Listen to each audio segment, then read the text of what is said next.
এটা চকলেট তো, চকলেট যেটা অরিজিনাল চকলেট যেটা ডার্ক যেটা একেবারে ভালো। কালো যেটা কালো যেটা ওটা দাম বেশি, যত কালো দাম বেশি।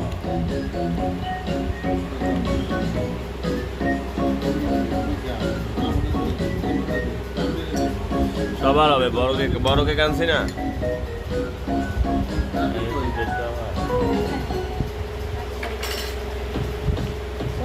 হ্যাঁ